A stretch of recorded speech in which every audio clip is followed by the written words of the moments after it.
Bonjour à tous, bienvenue sur e-learning physique. Aujourd'hui, on va parler de calcul d'incertitude et on va voir l'utilisation de la différentielle logarithmique pour faire des calculs d'incertitude. Lundi matin, j'étais en TP, le premier TP de l'année avec mes PC étoiles au lycée Wallon de Valenciennes. Et ensemble, donc, on a fait un calcul d'une inductance grâce à la résonance aux bandes d'un circuit RLC. Alors, si tu es en première année, tu comprends peut-être pas grand-chose à ça, mais tu peux quand même retenir la façon de calculer les incertitudes. Je mets simplement le contexte pour ceux qui ont ce bagage-là, donc pour les deuxièmes années en particulier. Donc, on a relevé la tension aux bandes de la résistance dans un circuit RLC, excité par une tension sinusoïdale dont on a fait varier la fréquence. Et donc, on a relevé une courbe de résonance. Et la fréquence de résonance, on l'a mesurée expérimentalement. C'était 800 Hz à plus ou moins, avec une précision estimée à 10 Hz près, avec une capacité de 1 microfarad, sachant que le constructeur garantissait cette valeur de la capacité à 5% près. Et donc, la question qu'on se pose, c'est à partir de là, est-ce qu'on peut mesurer l'inductance du circuit et connaître la précision de la mesure? Donc, très souvent en travaux pratiques, tu auras comme ça une estimation à faire et très souvent, c'est en utilisant la différentielle logarithmique que tu pourras t'en sortir. Alors, l'expression théorique de la fréquence de résonance que je ne démontre pas ici, c'est 1 sur 2pi racine de LC. Donc, on peut en déduire la valeur de L en fonction de la fréquence de résonance et de la capacité. Et là, on voit tout de suite que la différentielle logarithmique, c'est l'outil adapté parce qu'elle s'exprime comme un produit avec des puissances en fonction donc d'une constante de F0 et de C. Et quand tu as une loi sous forme de produit et de puissance, c'est le moment d'utiliser la différentielle logarithmique. Tu n'es pas obligé d'apprendre une formule par cœur qui te permettrait d'aller directement de L à delta L sur L. On va voir l'incertitude, la différentielle logarithmique, c'est bien adapté quand on cherche des incertitudes relatives. Alors, comment calculer cette incertitude relative? Eh bien, la première étape, c'est de prendre le log, le logarithme népérien. Alors, pourquoi?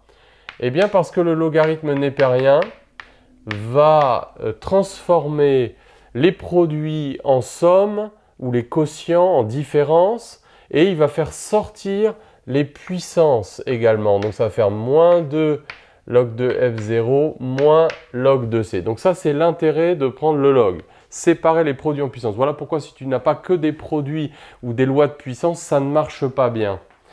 Et ensuite, on va ce qu'on appelle différencier. Différencier, c'est presque dériver. Tu vois, log de L, si tu poses la fonction f de L est égal à log de L ou f de x est égal à log de x, eh bien df, la différentielle de f, c'est ce qu'on pourrait appeler, donc c'est f' de x dx, et la dérivée du log, f' de x, c'est 1 sur x, donc ça fait dx sur x. Et donc tu vas différencier cette relation, donc ici c'est par rapport à L, donc ça fait dl sur L, f' de x dx, mais c'est L la variable. Quand tu différencies la constante, ça fait 0, moins 2 fois d de f0 sur f0, donc on a pris la différentielle du log de f0, moins dc sur c. Et voilà pourquoi c'est très intéressant d'utiliser la différentielle logarithmique, parce que comme la dérivée du log, c'est 1 sur x, eh bien à chaque fois, on se retrouve avec des termes de ce genre et on va pouvoir passer aux incertitudes directement. Alors, dans ton cours de première année, tu as dû voir comment on passe de cette relation-là aux incertitudes. En fait, on remplace dl sur L par delta L sur L, l'incertitude relative sur L, et on va faire la somme de tous ces termes au carré et on va prendre la racine. Donc, ça va faire 4 delta F0 sur F0 au carré plus delta C sur C au carré. On met des plus partout, même quand on a des plus, des moins, etc. Et on élève tout au carré et on prend la racine. Voilà depuis la réforme 2013 comment on calcule les incertitudes.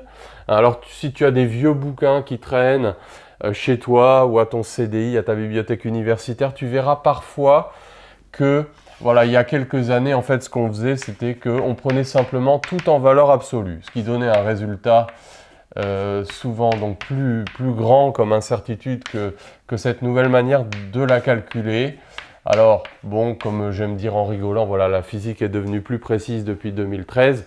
Non, mais voilà, c'est une boutade. En tout cas, c'est comme ça qu'on te demande de calculer les incertitudes. Alors, eh bien, on peut faire l'application numérique. Alors, je l'ai faite et ça donne 5,6%. On peut la donner directement en pourcentage. Donc, à chaque fois que tu as une grandeur qui s'exprime en fonction d'autres paramètres par des produits et des lois de puissance, donc pour calculer des incertitudes de type A, très souvent en travaux pratiques, c'est-à-dire sur une mesure unique, de type B, pardon, sur une mesure unique. Voilà, type A, c'est quand en fait on a des séries de mesures. Donc une incertitude de type B, eh bien tu peux utiliser la différentielle logarithmique de cette façon. Donc tu retiens la méthode, je prends le log pour séparer, pour que les produits, les lois de puissance apparaissent comme des sommes des différences. Je prends la différentielle logarithmique et je passe aux incertitudes de cette façon-là, en élevant la somme de tous les termes au carré et en prenant la racine de l'ensemble. Et voilà comment je peux relier les incertitudes relatives entre elles très rapidement. Ben voilà, c'est tout, hein, mais c'était quand même, je pense, utile. En tout cas, si tu es allé jusque-là dans la vidéo, c'est que ça t'était très certainement utile.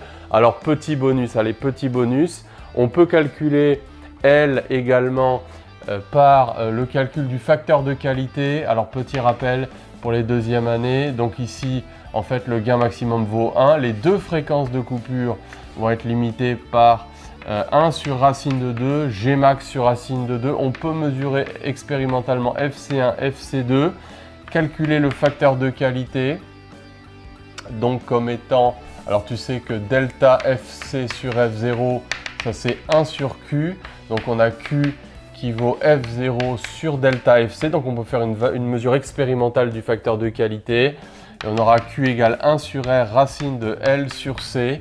Donc voilà comment on peut encore calculer l'auto-inductance dans ce circuit. Et tiens, bah on pourrait encore utiliser une différentielle logarithmique pour relier l'incertitude relative. Allez, je te laisse le faire, c'est pas difficile, c'est exactement la même chose que ce qu'on vient de faire là, la même méthode.